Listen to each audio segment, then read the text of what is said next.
Estou com suspeita de tuberculose, mas os sintomas são poucos. Quais os sintomas principais? Olha, a tuberculose, ela antigamente, ela dava sintomas assim muito claros, né? Mas com a evolução do Brasil, o Brasil, por incrível que pareça, melhorou. Melhorou em alguns aspectos, piorou em outros, né? Um dos aspectos de melhora foi a alimentação. E apesar de ter melhorado não totalmente, mas melhorou também em questões de saneamento básico. Mas principalmente a alimentação, o povo brasileiro hoje se alimenta muito melhor do que antigamente. Eu me lembro que antigamente era uma dificuldade uma pessoa pobre comprar um iogurte no supermercado, né? Eu me lembro que iogurte antigamente era um artigo de luxo para uma pessoa pobre, isso quando era criança, faz bastante tempo isso. Hoje, uma pessoa pobre consegue comprar um iogurte de uma marca não muito conhecida, mas consegue comprar um iogurte. Estou usando como exemplo o caso do iogurte, não que o iogurte vá suprir a alimentação, as necessidades nutricionais de todos, é só um exemplo. Então, o povo brasileiro está comendo mais carne, o povo brasileiro está comendo mais proteína, o povo brasileiro está comendo mais alimentos que tenham substrato, que venham a melhorar o sistema imunológico. Então a tuberculose hoje, ela não tem aquela característica clássica de emagrecimento, perda de peso, perda ponderal, né?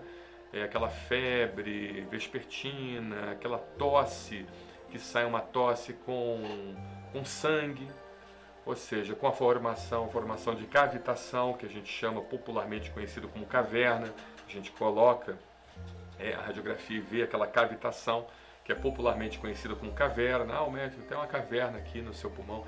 A gente não vê mais tanto isso. Não é que a gente não veja, não deixou de ver completamente, mas a gente não vê tanto isso, essa situação se apresentando na população. E quadros assim mais atípicos de tuberculose, como pneumonias de repetições eventuais que são controladas com antibióticos, por exemplo.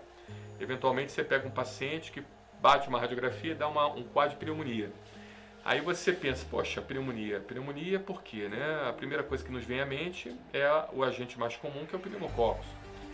Mas você se surpreende que quando você vai, então, fazer o antibiótico, fazer um tratamento para pneumococcus, aquele paciente tem uma recidiva do quadro, eventualmente a gente encontra também a tuberculose como causador, entendeu?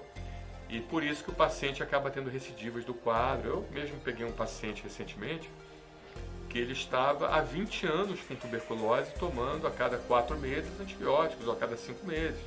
E ele achava que aquilo ali era normal, que aquilo ali era baixo de imunidade. Então ele bateu lá na clínica e nós então pedimos uma investigação para tuberculose e deu positivo.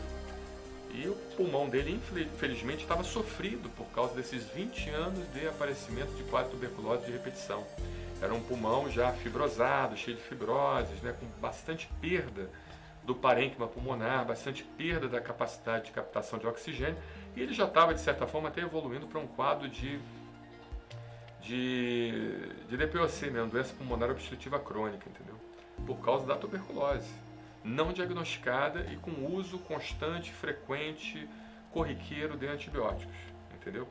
Então, a tuberculose não tem mais aquele quadro clássico que a gente pensa como tinha antigamente. É importante por isso que o médico ele tem que sempre pensar em tuberculose. Agora, certamente, se for para um país da África, a gente vai pensar naquele quadro clássico antigo que é relatado naqueles livros, né, de medicina, aqueles tratados de medicina. A gente vê justamente aquele paciente seguindo aquela linha de sintomas e sinais, tá bom? Então temos que pensar realmente em muita coisa. Às vezes o paciente não perde peso, às vezes o paciente mantém seu peso, às vezes o paciente tem eventualmente um quadro de febre, mas aquela febre no dia seguinte já não acontece, às vezes o paciente está tomando antibiótico de repetição, mas fica bom, às vezes fica até um ano bem, sem nada, aí no ano seguinte está tomando antibiótico. Ou seja, qualquer problema pulmonar a gente sempre tem que pensar em tuberculose. O que a gente faz em relação à tuberculose, né? A gente pode pedir o exame do escarro induzido. Se não for positivo, você pode pedir a chamada broncoscopia com lavado. Broncoscópio, você introduz o aparelho dentro do seu brônquio, joga soro e depois puxa aquele soro. E existem outros testes genéticos, né? O próprio teste do IGRA, que é para tuberculose, detecção do material genético da tuberculose. Também o teste do TB Gold de GeneXpert, que também é outro exame também que você consegue detectar o material genético, que ele tem uma sensibilidade e uma especificidade maior do que o exame do PPD. Não que o exame do PPD, aquele exame que a gente coloca na pele, e espera fazer uma induração, ele não sirva, ele serve, ele é muito importante, mas se você quiser ter talvez uma certeza maior, não que você tenha tuberculose, mas um exame de triagem, que se der positivo você investigar com mais afinco, você pediria então o exame do TB Gold, Gene Expert ou o teste do IGRA. Isso o médico ele vai solicitar para você, tá bom? Espero ter te ajudado. Um abraço.